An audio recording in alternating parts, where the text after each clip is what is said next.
Listo, hola, muy buenos días a todos.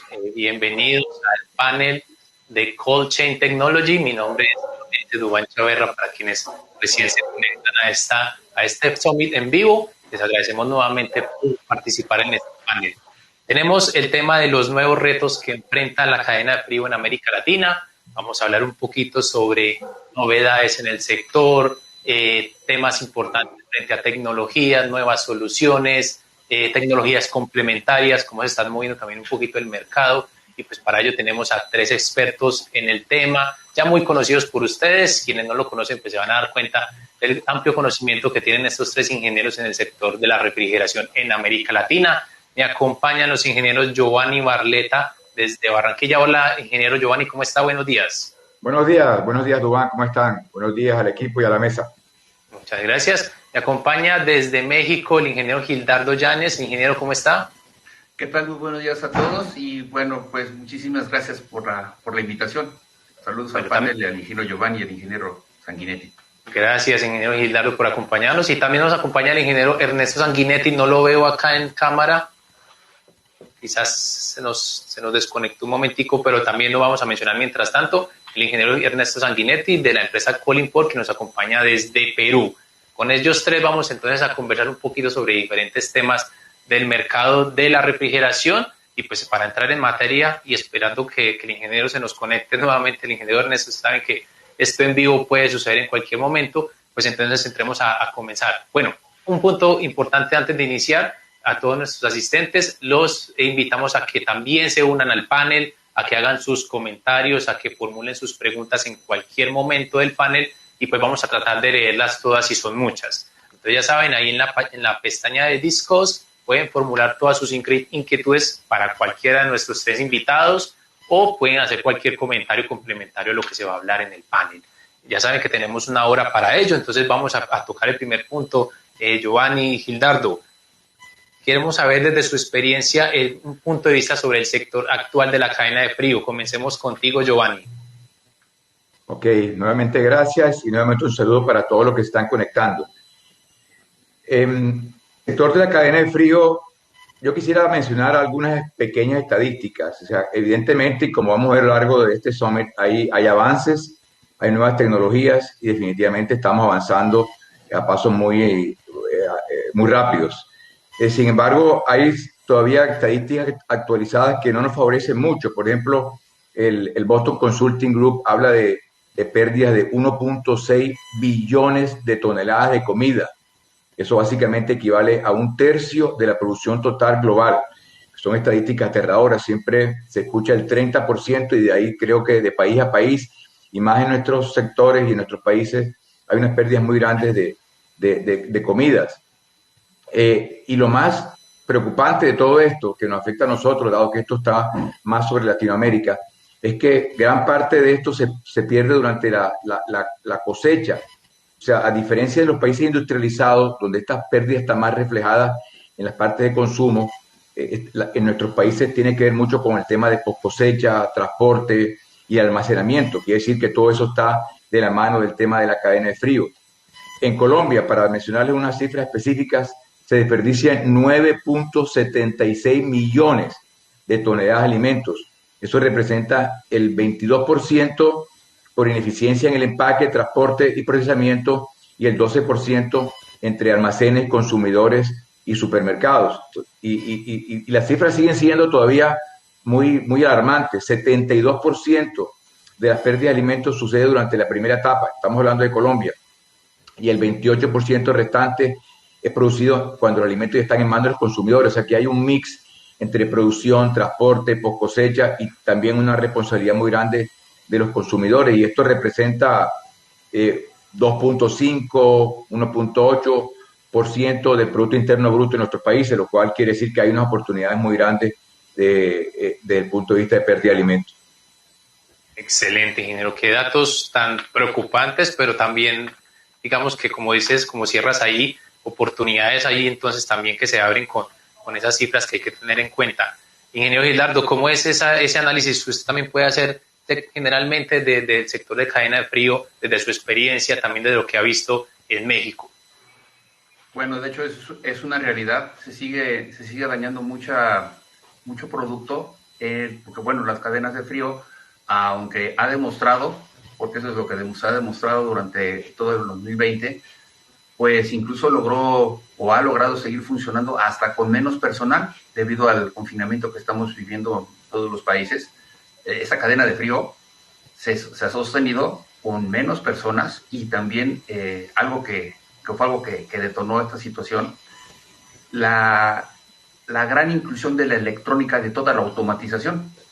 Se tiene que estar monitoreando todos los productos, pero ahora con, por ejemplo, tecnologías nuevas, pues ahora hay que estar monitoreando, por ejemplo, la primera, pues las vacunas, ¿no? Tienen que estarse monitoreando desde el punto que salen hasta el momento en el que se aplican.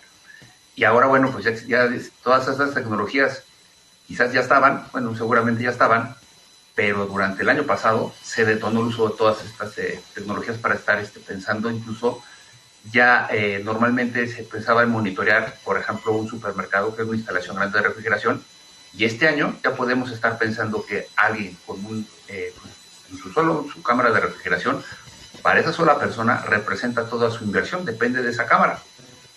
Vamos a empezar a ver que va a haber, en vez de grandes monitoreos, ya empezar a trabajar con un técnico de refrigeración que tenga su cartera de clientes y les pueda ofrecer también ese servicio de monitoreo, que es algo que tenemos que empezar, ya está empezando, pero con el gran detonante, pues ya se empieza incluso a bajar un poco ya esa tecnología y vamos a observar que, bueno, pues vamos a seguir tratando de ahora sí que de mantener las vacunas a salvo, porque bueno, aunque ya empezamos con las distribuciones, aquí por lo menos en México ya empieza con la situación de que ya se empiezan a aplicar las vacunas, pero ya empiezan a salir las notas que ya se están dañando las vacunas, porque bueno, la cadena de frío en la parte de lo que son los medicamentos, pues tenemos el problema de que no es tan resistente, no es tan estable, porque incluso pues es la primera vez que tenemos que estar transportando, que yo sepa, vacunas a 70 o 80 grados centígrados bajo cero. Y hubo que empezar a desarrollar todo lo necesario para poder hacer ese transporte. Por ejemplo, estas aquí en México las mandan con dióxido de hielo seco o dióxido de carbono congeladas, y de ahí empieza todo el transporte. Pero en nuestros países va a ser, considero yo, difícil la distribución, porque nuestros países tienen una orografía muy peculiar, ¿no? No es tan fácil estar claro. las vacunas. Bueno, ingeniero, muchas gracias. Ahí se me adelantó un poquito con un tema que queríamos tocar en el medio del panel, pero tranquilo, que eso igual ahorita lo podemos profundizar. Lida, de pronto si tú estás por ahí me puedes ayudar contactando al ingeniero Ernesto, que lo perdimos de la transmisión. Él estaba ahí ya todo conectado, como no sé, pudo haber perdido su conexión o no sabemos, quizás algún tema con el manejo de la plataforma. Te lo agradecería si me puedes ayudar. Tú tienes ahí su correíto.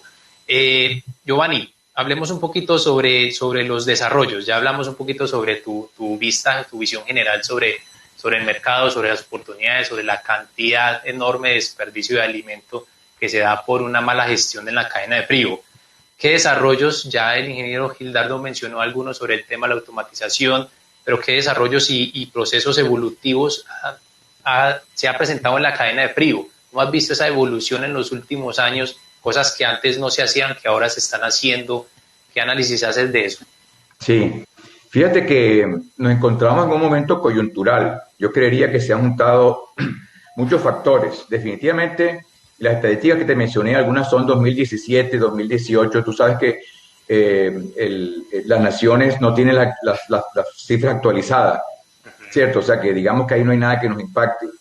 Hay un segundo factor que es relevante también, que es el tema del consumo energético. Si nosotros analizamos el sector terciario, no el sector productivo, el sector dependiendo del piso climático, los supermercados son los que más kilovatios consumen por metro cuadrado. Básicamente en 3 pisos, de los 3 pisos climáticos en casi todos, menos en los sectores cálidos. ¿Eso qué quiere decir? Que el enfoque de la energía, estamos ahora enfrentados al tema del cambio climático y circunstancialmente, que como digo, se junta todo. Entonces estamos viendo desperdicio de alimentos por una parte, vemos el tema energético, lo que tiene que ver con emisiones de gases de efecto invernadero desde la producción de energía que consumen a partir de combustibles fósiles. Entonces ya se está viendo todo el tema y los desafíos frente a desarrollos que simultáneamente tengan que ver con el tema de eficiencia energética. Entonces ahí todo eso va a alinearse. Vamos a ver cuando lleguemos a una pregunta tuya de de IoT, de Big Data, mira cómo todo eso se está alineando. Simultáneamente, estamos también enfrentando un desafío con los refrigerantes. Vemos de otra parte un impacto muy fuerte y hay unas ponencias interesantes en todo este summit con el tema de refrigerantes alternativos, de refrigerantes naturales. Entonces yo creo que, contestando tu pregunta más de nuevos desarrollos, vamos a ver, por ejemplo, ahora vemos mucho más el tema de recirculación con fluidos secundarios, que era un tema que no veíamos hace unos años. O sea, ya se habla de baja carga de refrigerante en los sistemas. Obviamente, el tema de los refrigerantes nos daría para hablar toda una mañana, pero fuera de eso vamos a ver muchos sistemas subcríticos, transcríticos. Comenzamos a hablar de ya los centros de distribución, ya se conciben inclusive con amoníaco. Estamos viendo que los tamaños del amoníaco que probablemente se concebían en algún momento para sectores industriales, estamos viendo cómo cada vez se acercan más a los sectores comerciales e inclusive a estos centros de distribución de las grandes cadenas. El tema de los refrigerantes, de los A2L, de los A3, los refrigerantes con cierto grado de explosividad, comenzamos a ver una serie de cambios que van a afectar no solamente la normatividad en la construcción de los equipamientos, sino también en las construcciones. Las normativas tienen que enfocarse, las barreras tecnológicas en cuanto a formación van a cambiar. Entonces yo creo que antes de entrar al detalle de cada uno de los nuevos desarrollos, estamos viendo que estamos enfrentados a 3 retos que tienen que ver nuevos refrigerantes, cambio climático, eficiencia energética y los antecedentes que te mencionaba del tema de la responsabilidad social con el tema de pérdida de alimentos asociados a la cadena de frío. Y después hablamos al detalle de todo lo que tiene que ver el IoT, que ha sido, digamos, el boom de los últimos años. Claro que sí. Ya recuperamos al ingeniero Ernesto. Ahí nos está escuchando, ingeniero. Sí, te escucho. Me disculpan porque se fue la conexión a internet. Ojalá que no me vuelva a pasar. Bueno, no, lo importante es que ya lo tenemos acá. Ingeniero, te ponemos un poco en contexto. El ingeniero Giovanni inició contándonos y dándonos algunas cifras bastante importantes frente al desperdicio de alimentos y lo que significa eso en oportunidades para el sector de la cadena de frío. Y el ingeniero Gildardo nos habló un poquito sobre las innovaciones y las tecnologías que están llegando a complementar el tema de la cadena de frío, tema de automatización, tema de Internet de las Cosas y el monitoreo. Ingeniero, en Perú, en su región, en su país y en el resto de lo que tenga la oportunidad de conocer en América Latina, ¿cómo es esa visión que usted tiene general del mercado para que nos pongamos en plano con el resto de nuestros panelistas? Bueno, muchas gracias primero por la invitación. Y respecto a esa pregunta del punto de vista genérico, general de la cadena de frío, bueno, puedo decir de que la cadena de frío, como en todos los países, se ha ido incrementando de a pocos. No ha sido una cosa de un día a otro, ¿no? Se ha ido incrementando de a pocos conforme fue creciendo las mejores economías de los países y mejorando las economías. Y lo que ha ayudado mucho es la importación y exportación de productos, de los productos perecederos. Eso ha sido relativamente lento con los años han ido mejorando las cadenas de frío tanto para importar como para exportar. Se comenzaron, como ustedes saben, utilizando pues los refrigerantes CFC principalmente. Luego pasaron a las HCFC. Ahora estamos con los HFC y se está entrando ya poco a poco con los refrigerantes naturales. CO2 y el amoníaco, que siempre se ha usado pero para aplicaciones grandes. Sin embargo, este aprendizaje, poco a poco, nos ha servido para ir conociendo los rangos de temperatura principalmente. Estamos, digamos, preparados para el rango desde más 10 hasta menos 40. Rangos de menos 40 hacia abajo ya empezamos a tener dificultades porque si bien existen equipos, no está generalizado. Y más aún puedo acotar que ya para el caso de las vacunas que vamos a ir tratando más adelante, también tenemos experiencia porque ya hay una serie de vacunas para tuberculosis, para la difteria, para los tétanos, por ejemplo, que ya tenían los rangos de temperatura que recomiendan algunos fabricantes de las vacunas que actualmente se está usando para el coronavirus. Entonces, de ahí en esos rangos estamos más o menos sin complicarnos. Pero para los que están de menos 40 para abajo, como el de Pfizer, con menos 70, si bien lo conocemos, pero no está tan diversificado como para vacunar a todo un país, ¿no? Entonces ahí puntualmente le digo que vamos a tener que utilizar ese tipo de temperaturas para lugares muy focalizados, locales urbanos, que donde no falle la energía eléctrica. Gracias, ingeniero Ernesto. Bueno, pasemos entonces, ingeniero Gildardo, con el tema de las evoluciones. Ya nos mencionó Giovanni un poquito de esos aspectos, pero obviamente queremos también saber cómo está ese mercado en México frente al proceso evolutivo del desarrollo de innovaciones o procesos evolutivos para el sector de la refrigeración, que obviamente ayudan a mejorar ese proceso de la cadena de frío. Pues definitivamente algo que ya está empezando a aparecer, pues ya es el uso de los refrigerantes inflamables. Como vamos a tener refrigerantes inflamables naturales, que les vamos a llamar los hidrocarburos, y de los que se ve que ya están creciendo R290, el propano, R600A, el isobutano, y también empezamos ya a observar que empieza a crecer el uso de los refrigerantes inflamables sintéticos, aunque esos refrigerantes tienen una velocidad de incineración menor que el refrigerante hidrocarburo, se consideran como refrigerantes inflamables.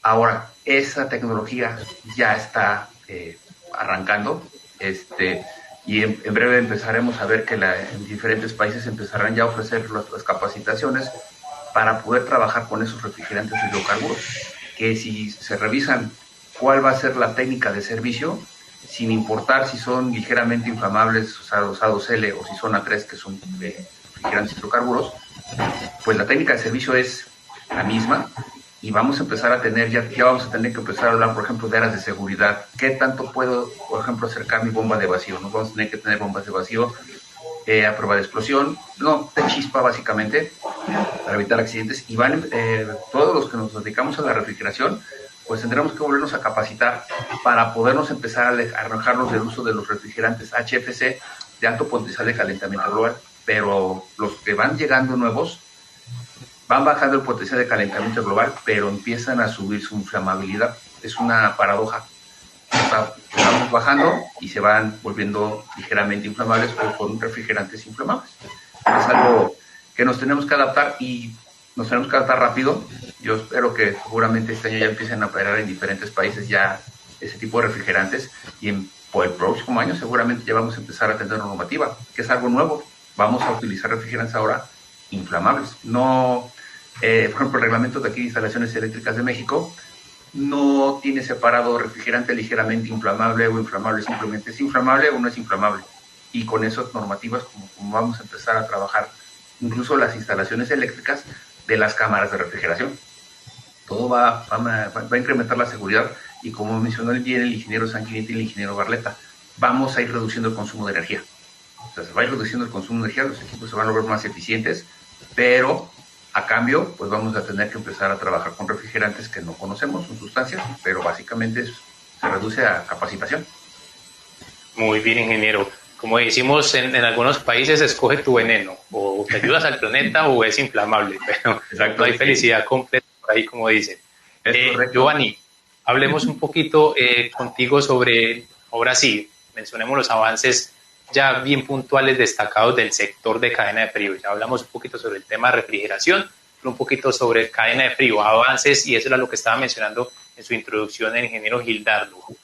Monitoreo, Internet de las cosas, tema de capacitación y conocimiento en refrigeración en altas temperaturas, como mencionaba el ingeniero Ernesto, referente al tema de menos 80, a regular ese tema del transporte. Mencionanos un poquito ese tema, entonces, por favor. Sí. Yo creo que uno de los impactos, hay una pirámide que refleja la evolución de nuestro negocio. Digamos, en la base de esa pirámide, básicamente hablamos de todos los componentes que por años hemos conocido, los que llevamos mucho tiempo en esto. Están los compresores, los componentes, digamos, donde hicimos el ABC de la refrigeración. Después pasamos a un segundo nivel donde tuvimos ya los componentes electrónicos. Ya hablamos de controladores y, digamos, estábamos como a una carrera bien avanzada. Dejamos los componentes, los tableros electromecánicos para llegar a sistemas con transductores y sensores de temperatura.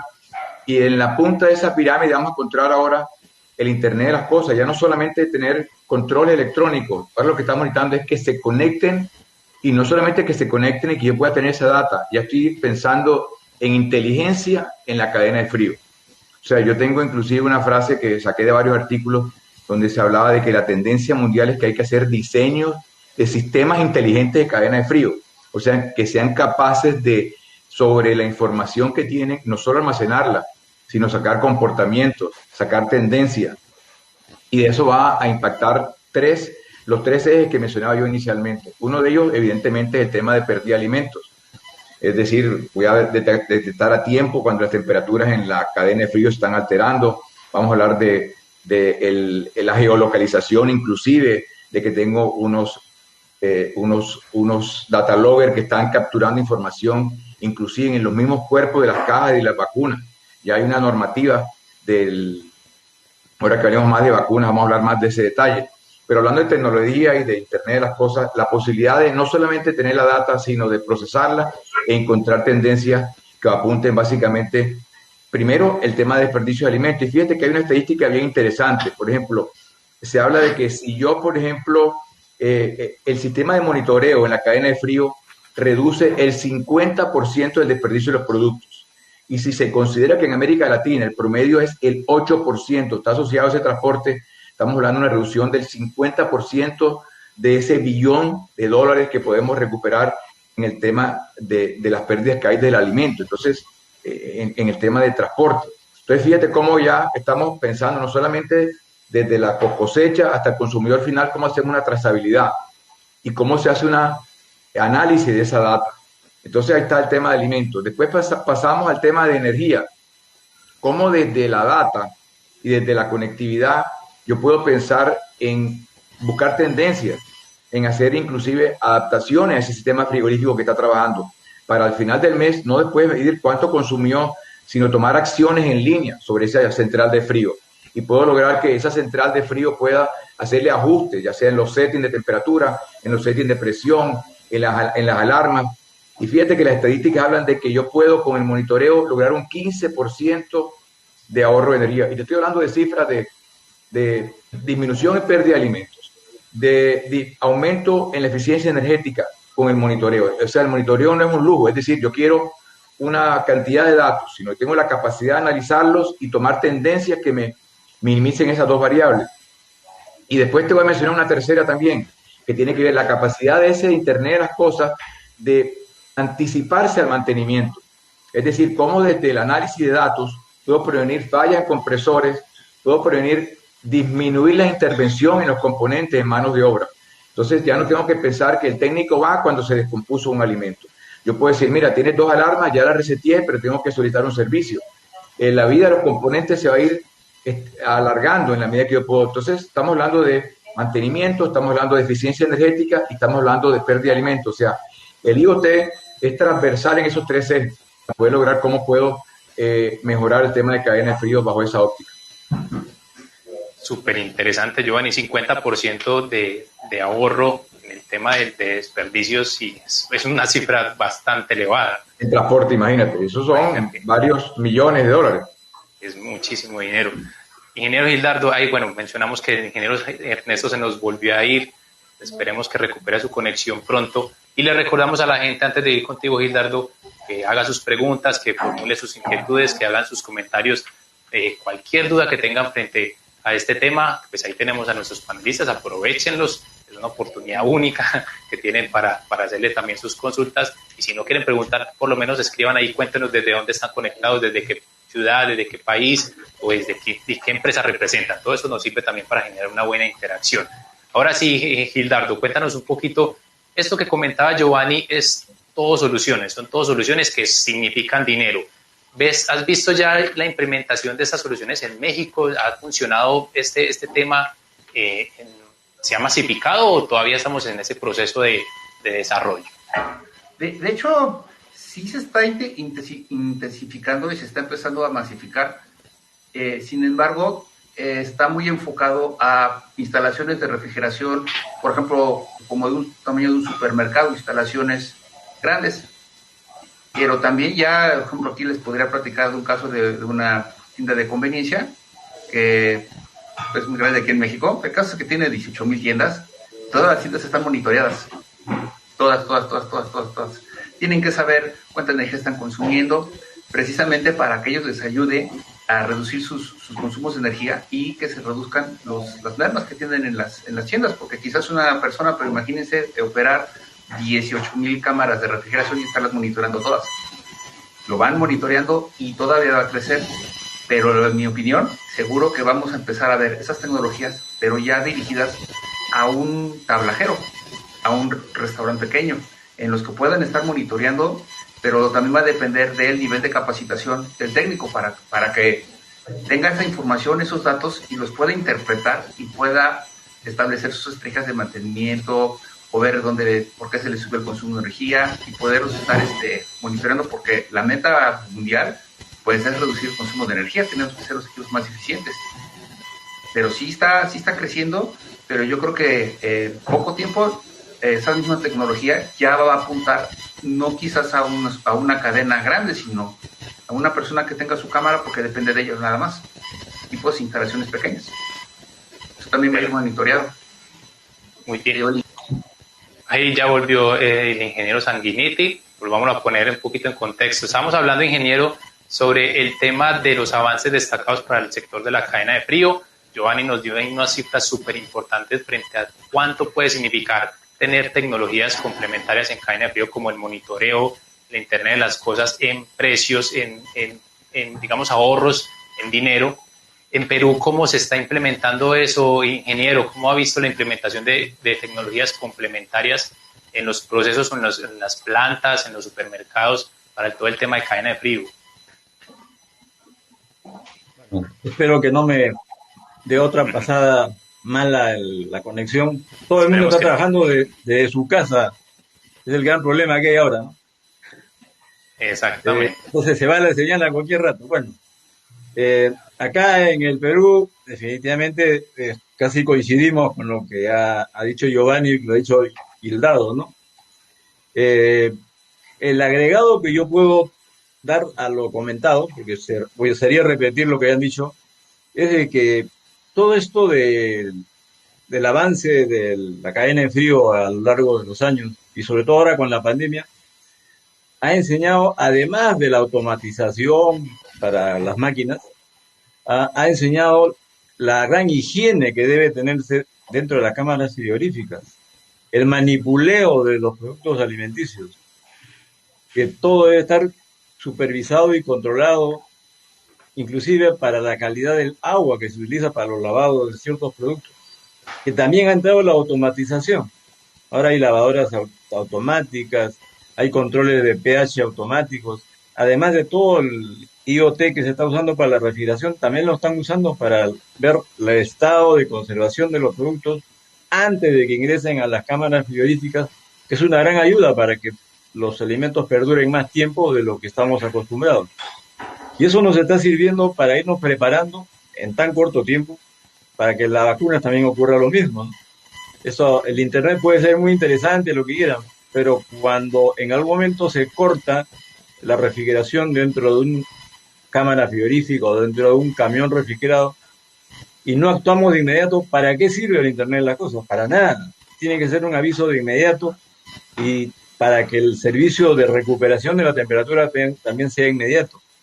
Entonces el Internet es una gran cosa, una gran herramienta, pero no hay que descuidar que la parte operativa de quién va a solucionar problemas cuando se presenten también es importante. Por lo tanto, todo el servicio técnico debe estar interconectado con todo lo que es el servicio de cada empresa que se dedica al mantenimiento de los equipos, ¿no? Vale.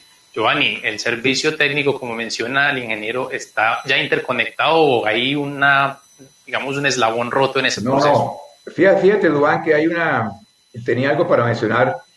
Los márgenes de los supermercados son muy bajos.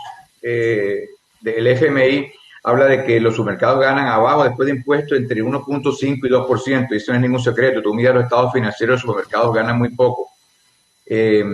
Y considera que el costo del mantenimiento es el 0.7%, también con información que está publicada, que está documentada.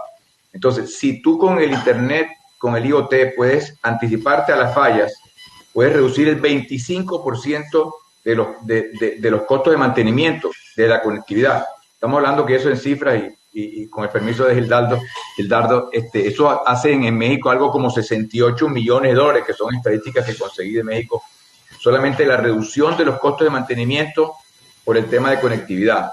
Entonces, de lo que se trata es que cuando tú tienes una plataforma de conectividad, tú puedes entrar y ver las 3 variables al tiempo. Tú puedes inclusive, ya hoy por hoy hay algoritmos que te permiten anticiparte a la fuga de refrigerante.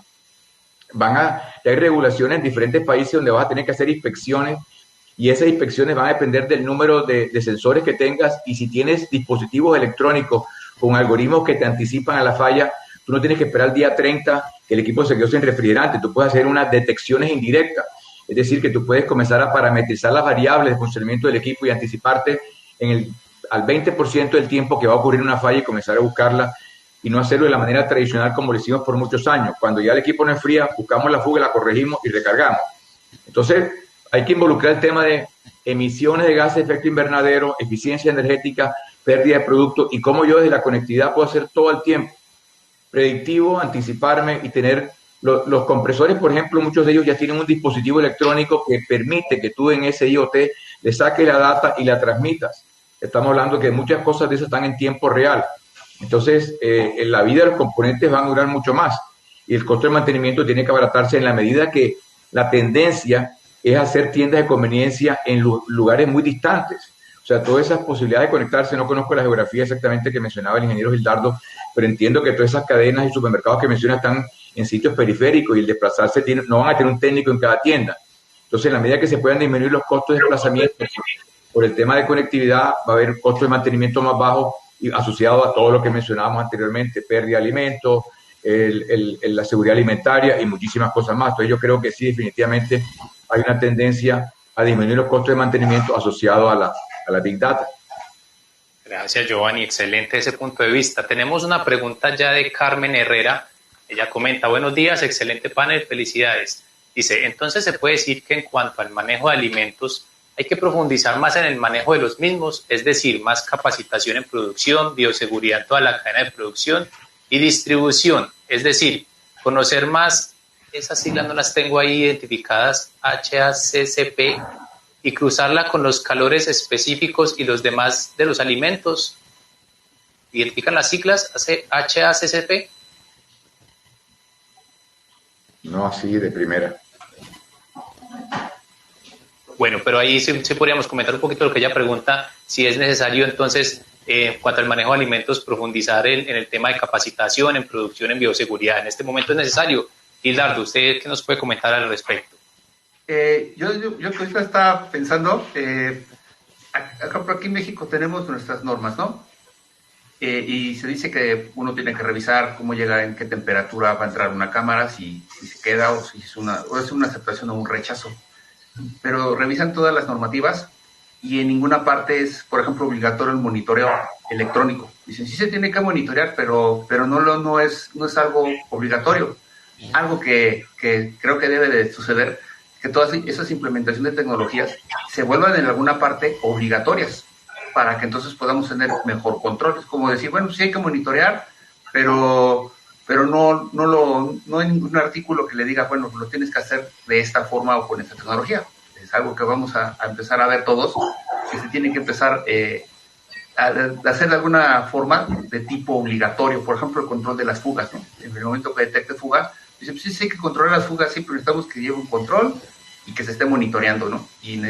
Porque sea de alguna forma obligatoria y que no sea como una sugerencia, sino algo que se tenga que estar haciendo, que seguramente lo vamos a ver en poco tiempo, porque pues ya se está detonando esas tecnologías, y mientras más se usan, pues empiezan a bajar de precio, y entonces cada vez van a ser más accesibles para todas las personas que tengan sus equipos de refrigeración. Pero nos va a faltar esa parte. En algún momento tendremos que promover en nuestros países para que haya un reglamento o una normativa que obligue a que eso sea monitoreado automático. Es como decir, bueno, hay que ocupar motores de alta eficiencia, pero en ninguna parte le dicen lo tiene que hacer. Básicamente pues están esas tecnologías y necesitamos que pues ya se ocupen equipos más eficientes. Por ejemplo, yo ocupo el control de las fugas, ¿no? Claro que sí, ahí ya nos explican cuál es la sigla, significa análisis de peligros y puntos críticos de control. Entonces ella menciona conocer más los análisis de peligros y puntos críticos de control y cruzarla con los calores específicos y los demás alimentos. Giovanni, ¿algo para agregar ahí sobre esa pregunta? No, sí, era complementar eso. Es un sistema en el que se aborda la seguridad alimentaria a través de la identificación, análisis y control de los peligros físicos, químicos, biológicos y últimamente radiológicos que abarcan desde la materia prima y todas las etapas del proceso. Realmente nosotros en la cadena de frío, digamos, no llegamos al detalle. Es una parte del cálculo de cargas térmicas. Nosotros cuando hacemos un análisis de cálculo de cargas térmicas vemos los calores específicos, los tiempos de congelación y está asociado a cada producto definitivamente. Pero digo que el tema de la reeducación comienza del consumidor. O sea, hay una percepción de que el producto fresco es mejor.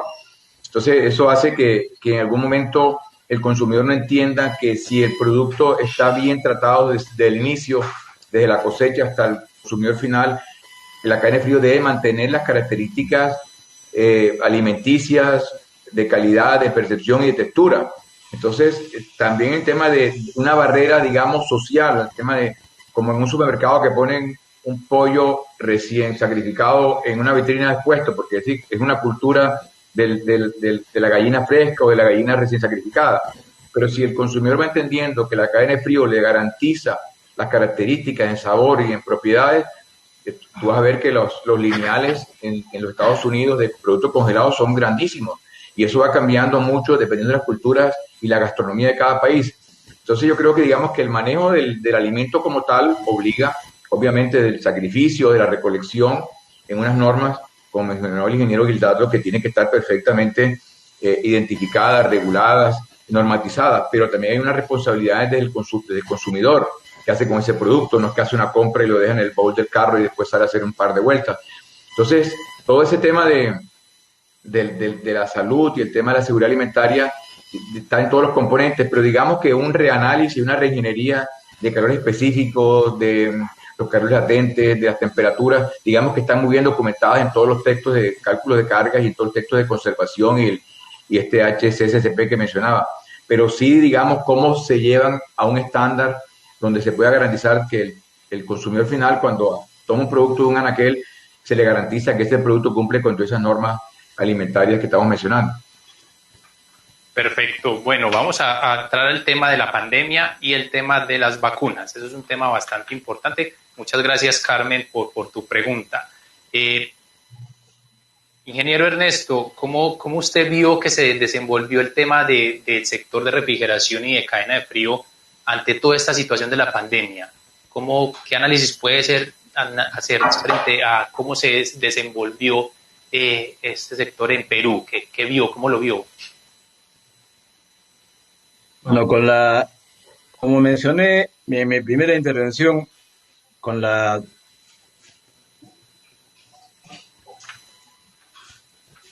¿Se nos congeló? Sí. Se nos congeló ahí el ingeniero, sí. Duván, fíjate, yo quería aportar algo en el tema de finanzas. Fíjate tú que de los sectores que no cayeron en la economía ha sido el sector de los alimentos. Eso que nos dice que fue un sector que supo reaccionar rápidamente y obviamente era necesario. Desde el punto de vista de regulación, al menos en Colombia, fue uno de los primeros sectores que se determinó como servicio esencial. Es decir, que podían estar circulando con todas las medidas de bioseguridad. La gente tiene que seguirse alimentando. Comenzaron a salir muchas estrategias. Por ejemplo, acá sale el click and go. En otras partes tienen otros nombres, pero eso es que tú llamas o entras a las redes, pides y recoges el alimento en un punto donde te lo entregan. Eso hizo que la cadena de frío tuvo que también adaptarse. En esos puntos donde ya tienen tu compra, están refrigerados. O sea, no es que ellos lo cogen en el congelado y le meten una caja de cartón en una bolsa y tienen la bolsa hasta que tú llegues. La cadena de frío tuvo que extender sus tentáculos hasta ese punto de que tú llegues en el vehículo, abres el baúl del carro y te pones la compra, inclusive refrigerada y congelada. Entonces, fíjate cómo el sector de alimentos, el sector del retail reaccionó rápidamente. De hecho, no tuvo pérdidas importantes, estuvo dinamizado realmente porque la gente comenzó a reaprovisionarse, comenzó a hacer muchos, obviamente los restaurantes estuvieron impactados, otros sectores, pero el sector de alimentos realmente como supermercado, a pesar de que no había excedentes ni había nada suntuoso, el tema de alimentos se mantuvo. Tuvieron que reinventarse los centros de distribución para ser más estratégicos en poder cumplir con todo ese acopio, porque las carreteras estuvieron cerradas. Entonces realmente hubo una reacción apropiada. Nunca se habló de que estaba desabastecido el mercado, de que la gente estaba padeciendo hambre.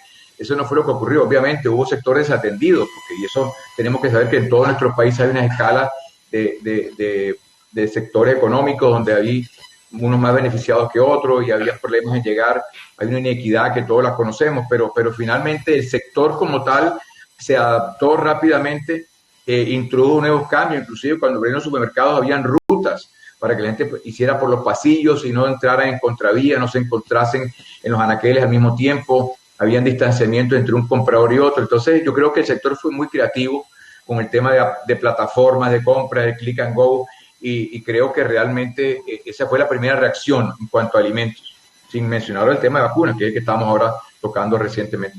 Claro, Giovanni, y te doy otra cifra que la di en la introducción, y es el tema de que el sector de cadena de frío va a crecer entre 2020 y 2025 casi un 8% al año. Eso es una cifra bastante importante. A pesar de todo lo que sucedió con el sector en la pandemia, definitivamente este sector fue, digamos, un sector que se mantuvo y que incluso tuvo algún crecimiento importante.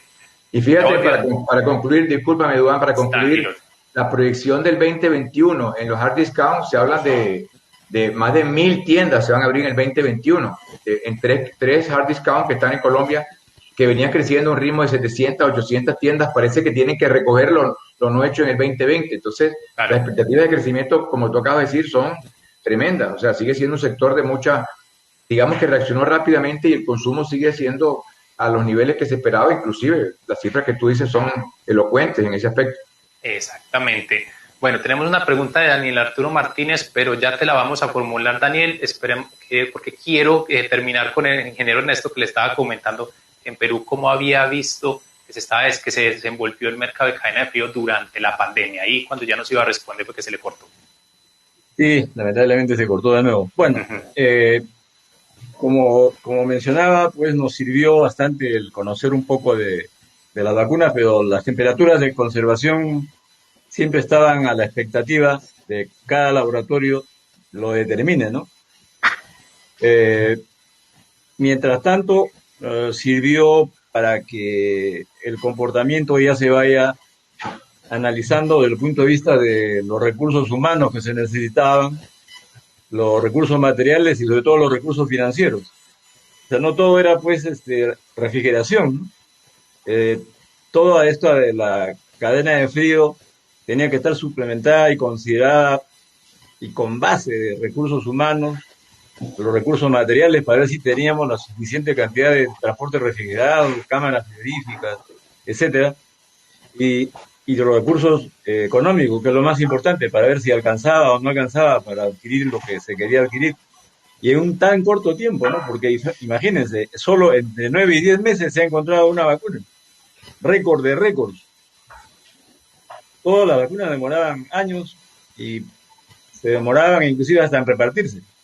Ahora con los avances que tenemos de la vía de transporte, de la vía de comunicación, las redes sociales, que ya es parte del Internet de las cosas, pues nos íbamos preparando de a poco, y pues nos hemos ido dando cuenta, sobre todo en muchos de los países como el mío, Perú, que nos faltaban un montón de cosas, había que trabajar aceleradamente.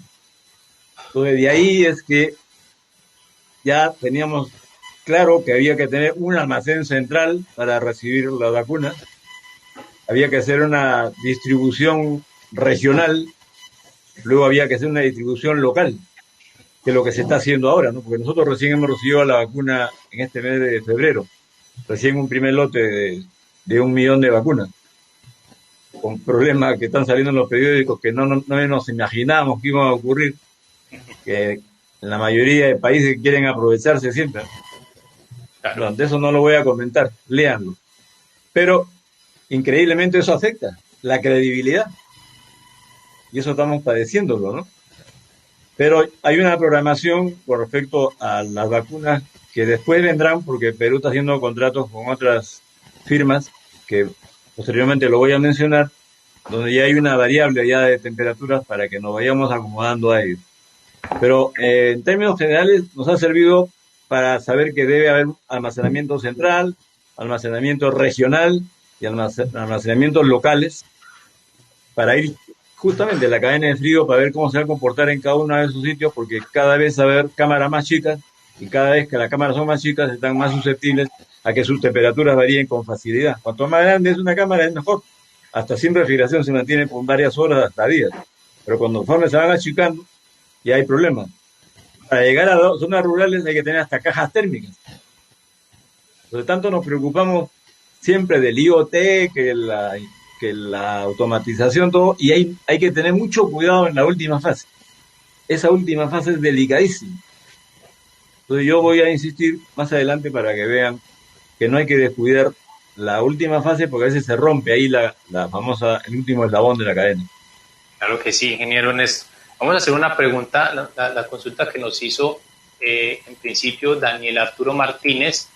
Vamos a formulársela al ingeniero Gildardo porque si nos quedan 15 minuticos y tenemos que entrar con el tema de las vacunas, que es un tema que no podemos dejar por fuera. Comenta, ingenieros, ¿cómo ven el futuro de la refrigeración integrado a nuevas tecnologías como Machine Learning? ¿Qué variables y qué tendencias deberían ser analizadas además del consumo eléctrico? Ingeniero Gildardo, lo comprometo con esa pregunta. Gracias. Pues aparte del consumo eléctrico, en mi opinión, se tiene que estar monitoreando, como mencionó el ingeniero Giovanni, el control de fugas. O sea, de hecho, siempre han existido detectores de fugas, pero como que nadie está obligado a ponerlo. O sea, algo que se va a tener que hacer, necesitamos ponerlo. Y en el caso ya de las nuevas tecnologías con los nuevos refrigerantes, que aunque estamos bueno, todos sabemos que podemos cargar hasta 150 gramos, pero ya los refrigerantes sintéticos se están tratando de mover a 500 gramos y ya los vamos a empezar a ver en cargas mucho más grandes. Entonces habrá que, en mi opinión, habrá que estar monitoreando también esas partes, porque bueno, vamos a tener contacto con sustancias con las que nunca habíamos trabajado. Pero eso de estar monitoreando un sistema, aparte del consumo de energía, requiere estar monitoreando las partes que todos conocemos, las presiones, se están midiendo sobrecalentamiento, unas variables que recuerdo que hace 15 años lo más que hacíamos era medir sobrecalentamiento, y ahora ya en los entrenamientos se tiene que incluir su enfriamiento, sobrecalentamiento, y ya algo que ya pasa, en todos los webinars bueno, no todos, pero sí en gran parte de los webinars que hubo el año pasado, ya se incluye el análisis del diagrama de Mollier. Era algo que durante años, pues básicamente nunca se tocaba, pero eso ya demuestra que muchos de los técnicos están avanzando en tratar de ya entender para hacer esos análisis. Saber graficar un diagrama de Mollier va a ser muy útil para poderlo estar llevando a interpretar y nos va a seguir ayudando a monitorear un sistema de refrigeración de manera mucho más eficiente. Y no tanto quizás con un control electrónico, sino que alguien sepa trazar su diagrama para poderlo monitorear muy bien. Ya las herramientas nuevas, sobre todo los manómetros electrónicos, ya ven que pueden medir todas las variables, ¿no? Que ahora se llaman analizadores de sistemas, ¿no? Traen toda la tabla de los gases, se pueden medir muchas más variables. Y es algo, bueno, pues es algo nuevo, ¿no? A mí me llamó mucho la atención que ya se incluyen ese tipo de temas en los webinars. Era algo que yo no me había percatado que pasaba. Ahora sí ya todo el mundo se maneja con los diagramas de Mollier. Va a ser interesante lo que sigue. Pues vamos a tener un progreso en tecnologías. Yo estimo que en estos 2 años que siguen, el 2021, 2022, vamos a ver el progreso de esas tecnologías y la adopción, como mencionaba, ya no en instalaciones grandes, ya en instalaciones más comerciales o más pequeñas, que son las que más hay, ¿no? Las instalaciones y las que más siguen creciendo también. Y las que siguen creciendo más, que es correcto, sí, por supuesto. Bueno, tenemos otra pregunta de Martín Maderos, pero antes de formular la pregunta, hablemos rápidamente sobre el tema de las vacunas. No se nos puede quedar por fuera en estos 11 minuticos que nos quedan. Giovanni, no estamos preparados. ¿En qué nos tenemos que preparar para mejorar esos procesos y evitar que las vacunas se nos dañen en el tema de refrigeración? ¿Qué hay que decirle a los técnicos, a todo el que esté involucrado en la cadena de frío? ¿Cómo ves este tema? Mira, yo voy a plantear dos aspectos. Primero, definitivamente nuevo refrigerante. Ya tú vas a hablar de 508B, de R23 y un sistema que tiene 2 refrigerantes. O sea, ya comienza por cambiar el chip mental de que tienes que tener uno para la bien baja temperatura y otro para la segunda etapa. Segundo, No todas las vacunas vienen a -80. Como decía Gildardo, vas a tener vacunas a -80, vacunas a menos, decía Ernesto también, vacunas a -20, vacunas positivas. Entonces y los países están comprando diferentes procedencias de laboratorio. Entonces, ni siquiera tenemos que estar preparados para una sola tecnología, ni una sola temperatura, ni un solo refrigerante. En cualquier parte puede estar una tecnología y enfrentarse un técnico a algo que nunca ha visto. Entonces, yo creo que definitivamente para eso sí no estamos preparados. O sea, por lo menos en Colombia aún no se fabrica aunque hemos hecho equipos para ultra baja temperatura en liofilización, hemos conocido esta masificación de instalaciones en 80, como decía Ernesto, se ha conocido para plasma y algunas cosas, pero esto que se viene ahora definitivamente no estamos preparados. Y de hecho en Colombia particularmente el Estado compró los ultracongeladores, no recurrió a la fabricación local porque creo que no había tiempo para eso. Y segundo, el tema de la data, definitivamente, fíjate que la Organización Mundial de la Salud recomienda el uso de data logger para llevar el registro histórico de temperaturas desde que sale hasta que llega al último punto. Entonces, son tecnologías que hay que irlas apropiando. O sea, tecnología existe, pero digamos, de ahí a implementarla en nuestros países, creo que estamos en una brecha todavía. No hay técnicos preparados, esos refrigerantes no se consiguen localmente todavía. Cualquier licencia de importación, un registro de importación de este refrigerante va a tomar un tiempo por el registro medioambiental y todos estos procedimientos que hay que hacer. Algunos son inclusive A3 o A2L. Entonces, hay una brecha entre lo rápido que se consiguió la vacuna y lo que puede llegar a darse desde el punto de vista de formación, como dijo el Dardo, desde el punto de vista de preparación, de tener las partes, los repuestos, los compresores, todo lo que está alineado con ese equipamiento. O sea que realmente, a mi modo de ver, sí, van a llegar los ultracongeladores, van a llegar las cajas que aguantan 5 días todavía, pero la tecnología existe. Pero yo creo que lo que nos puede salvar la vida van a ser los trackers, el tema de los data logger.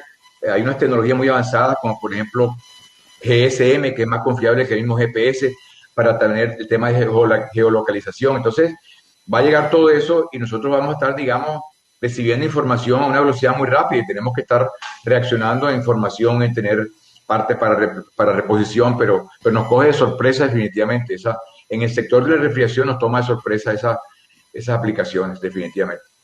Gracias, Giovanni, qué excelente apreciación. Ernesto, ¿estás de acuerdo con lo que dice Giovanni? ¿Quieres complementar algo al respecto? ¿Tu experiencia en Perú también cómo es?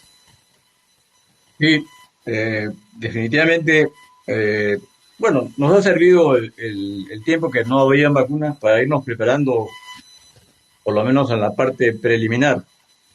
Lo que nos cayó como un vaso de agua fría fue la vacuna de Pfizer. Las otras vacunas, bueno, indudablemente es para implementarlas con cosas que conocemos. Pero como dijo Giovanni, ¿no? Las ultracongeladoras, bueno, el gobierno peruano las está comprando. Ahora ha aparecido además del 508 y el R23, están usando refrigerantes inflamables, ¿no? El R170 ha entrado, por ejemplo, para el circuito de baja. Y en el circuito de alta el R290, o sea, recontra inflamable. Pero ya estamos acostumbrados con esa tecnología, de a poco, de a poco. No hay que asustarse. La seguridad es básica. Pero también es importante decirlo de que la refrigeración ha ayudado también al aire acondicionado para que se cuiden de que tengan ambientes de aire totalmente limpio. Ese fue el inicio, no dio tiempo. Por eso que el aire acondicionado avanzó más rápido que la refrigeración, porque ya más o menos al virus lo tenían dateado, ¿no? Entonces ya se sabe que hay que recircular aire, etcétera, pero ahora los caudales de aire tienen que ser mayores, ambientes abiertos, etcétera. En la refrigeración, más nos vamos a preocupar de la temperatura netamente, básicamente. Y para que la temperatura no cambie, está pues todos los temas que están hablando, que es los data logger principalmente. Pero hay que tener cuidado con los data loggers, que están haciendo una propaganda tremenda. Hay data loggers que simplemente almacenan y después que terminó el viaje, que terminó el almacenamiento, lo sacan para recién en la computadora leer lo que ha pasado. Eso es lo mismo que nada, porque ya sale de repente sale en la noticia, da el data logger, que ya 2 días no ha habido. Se nos está yendo un poquito la fuerza del volumen del ingeniero que se nos desconectó ahí. Bueno, pero para que no perdamos tiempo, Hildardo, tu apreciación frente a este tema, que obviamente es también muy importante, que has visto también, experiencia que hayas analizado sobre el tema de las vacunas y su proceso en México. Sí, de hecho, aquí en México, es una pequeña listita, porque aquí vamos a tener como que de muchas. Por ejemplo, de las que van de 2 a 8 grados, la Oxford AstraZeneca, tenemos CanSino, tenemos la vacuna Sputnik de los rusos y la Hansen, esa es de 2 a 8. También tenemos la vacuna Moderna, que esa es de -20, y luego y las Pfizer-BioNTech, que es de -70. Entonces, se van a necesitar, por ejemplo, para un hub de distribución, que alguien pueda tener una cámara o 3 cámaras juntas en las que puedan operar diferentes temperaturas. Incluso las cámaras de -70, pues sabemos que las personas no van a poder entrar a trabajar, sino quizás sea así como que un pallet, como si estuviéramos, no sé, esas charolas, esos pallets, abrir y cerrar y estar metiendo, porque pues estos hubs los vamos a necesitar en todos los países, o sea, los vamos a estar aquí en todos los países donde podamos tener todas las vacunas y las podamos estar distribuyendo. Pero sí, lo que a mí me llamó mucho la atención, fue de hecho incluso tuve que hasta que estarlo investigando, cómo iban a llegar las vacunas. Las que nos llegan aquí vienen con dióxido de carbono, con hielo seco, con eso las empacan y las traen, pero desde, incluso por ejemplo, por aquí vienen desde Alemania, viajan con dióxido de carbono. Y ya de aquí el punto es la velocidad a la que se tienen que aplicar, porque en el momento que salen, aunque les bajen la temperatura, empiezan a perder el frío. Entonces es una velocidad a la que hay que mover todas las vacunas. Y bueno, antes de que empezara toda la situación, aquí tengo un dato, ya se mencionaba que siempre había habido un 20% de los medicamentos que se dañan, y también pasa de que esas vacunas, antes de que empezara todo esto, el 40% de las vacunas tampoco se podían utilizar. O sea, siguen llegando... Girardo, ¿nos repites ese dato que se nos cortó ahí tu voz en ese segundo, por favor? ¿Cuál? Bueno, los datos que tengo, por ejemplo, las vacunas, no se pueden... Se fue el 40%. Fue el audio de Gildardo. ¿Ahí me escuchan mejor? Hola. Usted tiene que ver con la conexión. Bien. Yo lo estoy escuchando bien. Sí. Ahora sí se le escucha. Okay. Yo regresé. ¿Estás ahí? Sí. Ya regresé. ¿Qué tal, ingeniero? Buenos días. Sí, bueno, se dañan muchas vacunas también en el transporte. Voy a revisar si es se decía que era el 40%, los datos de la OMS. Y bueno, pues vamos a tener que tener diferentes... Discúlpeme que yo no tengo audio, si quieren ahí sigan. Ok. Sí, de hecho, la situación es que esos hubs se van a tener que estar instalando, los vamos a necesitar en todos los países y bueno, en muchas ciudades, para poder estar atendiendo todos los procesos de vacunación. Porque, pues, como todos sabemos, tenemos que vacunar muchas personas lo más rápido posible. Entonces va a tomarnos un poco de tiempo a todos estar vacunados. Sí, y Gildardo, y para complementar un poquito este tema, bueno, es bastante lógico, pero es importante resaltar que las vacunas que son positivas, con que pasen a -0, se dañan también. O sea, uno no puede decir, no, entre más frío mejor, o entre mejor se congelen, o congelémoslas todas que igual no se van a dañar. O sea, las que son positivas, como bajen la temperatura, de hecho, la OMS recomienda indicadores de congelamiento. O sea, también hay trazabilidad sobre temperaturas por arriba del rango y también hay trazabilidad por debajo del rango. O sea, si la temperatura en un momento dado, la vacuna, se congela, se daña también. Entonces, y uno sabe muy bien que compresores que están diseñados a trabajar a muy baja temperatura, trabajan a media o alta, la potencia requerida por el motor va a ser más alta y seguramente no van a poder trabajar. Entonces, ese desafío de tener, voy a decirlo de una manera muy tropical, una cámara de -80, una cámara de -25 y una cámara de 8 grados va a requerir una inversión y una logística bien complicada. Entonces, hay un desafío en tema de logística y cuidado y se confunde. No, esta es de -80, esta es de -15, esta es de positiva, porque ahí va a haber, y por eso el tema de los data loggers en los frascos, para tener una trazabilidad sobre el paquete específicamente. No hasta que llegó el avión, porque hasta ahí está bien, pero lo que sigue ahí para adelante es tan importante como de que salió de Bélgica y salió del laboratorio y llegó a nuestro país. Ese es el reto principal. Por aquí nos comparte Germán Veroes una nota de hoy, dice que la vio hoy en Wall Street Journal, dice que la vacuna de Pfizer y la de BioNTech se pueden ya almacenar en refrigeradores normales, ordinarios, que en vez de los refrigeradores ultracongelados. Eso se publicó hoy y que eso está de acuerdo a una investigación y datos, digamos, suministrados por algunas compañías. Vamos a ver si es cierto. Si eso si es cierto, pues facilita un poquito todo el proceso de la cadena de frío, sobre todo en esta vacuna que requiere una de ultracongelación. Ya se nos está acabando el tiempo, ya vamos a cerrar. Quiero entonces un último comentario para cerrar de cada uno. Voy a comenzar con el ingeniero Ernesto. Ingeniero Ernesto, futuro de la cadena de frío, últimos comentarios que quisiera que nos dieran. Lamentamos no alcanzar a formular todas las preguntas que teníamos de los asistentes. Les agradecemos también por hacerlas, por formularlas. Ahí quedan en el chat. Si de pronto alguien quiere interactuar, pues también lo podemos hacer un poquito más adelante. Ingeniero Ernesto, entonces cuéntenos un poquito, comentarios finales y algunas apreciaciones sobre el futuro de nuestro sector de cadena de frío. Bueno, mis comentarios finales serían pues que somos 7.700 millones de habitantes en el mundo y dicen que para lograr cierta estabilidad hay que vacunar al 70%. Eso no sé cuántos años va a demorar. En Latinoamérica somos más o menos 650 millones. Echémosle pluma y no sé cuántos años vamos a demorar en que se vacunen todos. Acá en el Perú somos aproximadamente 33 millones de personas. El 70% por 2 dosis son aproximadamente 50 millones de vacunas que necesitamos.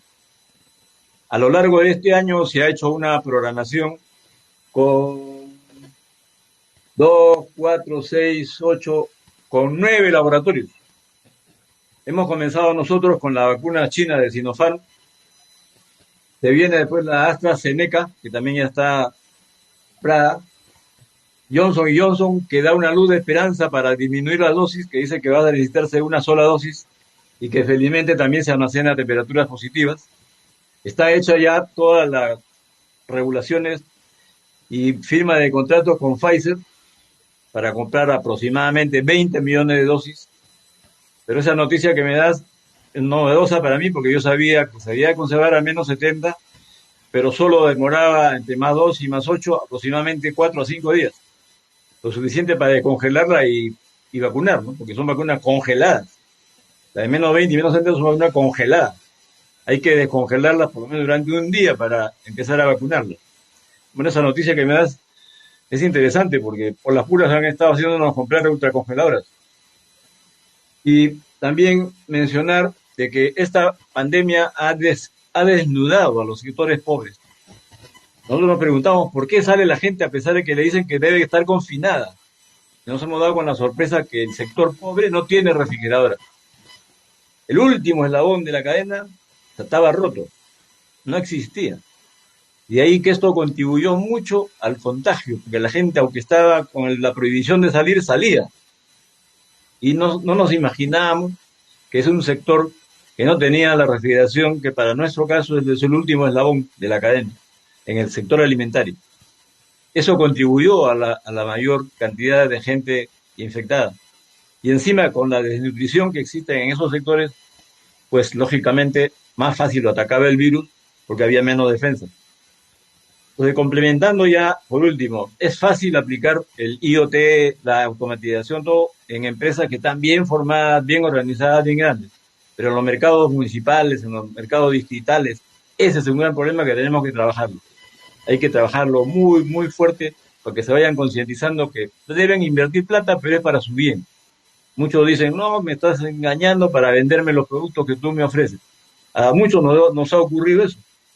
Te quiero automatizar, te quiero poner esto, pero me dices, si he trabajado tantos años con un equipo y yo simplemente lo arrancaba, lo limpiaba de vez en cuando y me funciona bien, ¿para qué me quiere vender tanto automatismo? Ahí está la labor nuestra. Para que se convenza a la gente que con la automatización, que se invierte un poco más de dinero, van a lograr mejores resultados y mejores dividendos. Es una recuperación de su inversión relativamente rápida y le va a dar calidad a la comida. Eso sería mi última intervención sobre este punto. Muchísimas gracias, ingeniero. Giovanni, muy cortico porque se nos acabó el tiempo, pero Sí. no podemos dejar de pasar tu última apreciación. Gracias. Incremento, tendencia y futuro. Incremento en los centros de acopio, definitivamente. Regulaciones, que no alcanzamos a hablar de eso. Regulaciones y supervisión e inspección, que también es un tema bastante amplio para conversar cómo están nuestros países generándolas y generando las inspecciones. Más inversión en proyectos pilotos para poder tener los demostrativos. El tema de sistemas inteligentes de cadena de frío, Big Data, monitoreo y eficiencia energética. Excelente, Giovanni, muchas gracias. Hildardo, igual también tus últimos comentarios muy brevemente, por favor. Bueno, pues para no repetirme lo que se mencionó, pues yo nomás les quiero dar las gracias para hacer lo más breve posible. Vale, ingeniero. Pues, señores, muchísimas gracias a los tres por estar con nosotros. Sí, Giovanni, se nos quedó un poquito el tema de las regulaciones que lo queríamos mencionar, pero lamentablemente el tiempo se nos fue porque fue mucho los temas que tocamos, muy, muy interesantes, todas esas cifras, todos esos números que tenemos que tener en cuenta. Y bueno, ingeniero Ernesto, Giovanni, Gildardo, muchísimas gracias. Colegas, Dubán, muchas gracias por Gracias. invitarnos. A ustedes Que por vaya aceptar muy la bien a invitación. todos. Bueno, Les vaya bien, muy bien.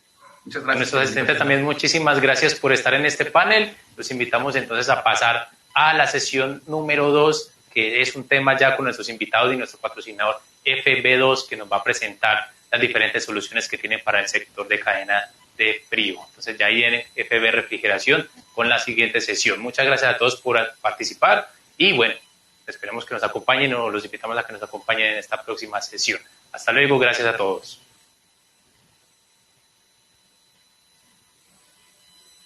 Bye.